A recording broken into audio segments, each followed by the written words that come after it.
Plant update tayo mga ka-jungle. So, update ko kayo sa aking natanim na Carabao grass. So, di ba pinakita ko sa inyo kung saan ko na to nabili.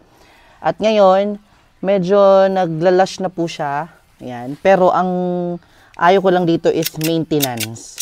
Kasi kailangan trinitrim ito. Di paras na mga Bermuda grass na kahit hindi nyo na itrim,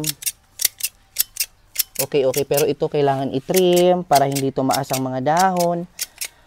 Pero maganda po siya kasi nag-green po ang inyong mga garden. Ayan. Kahit hindi po kayo bumili ng mga artificial grass. Kasi tunay na tunay po ito. Ayan.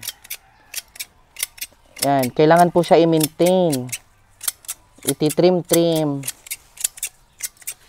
Ayan, oh.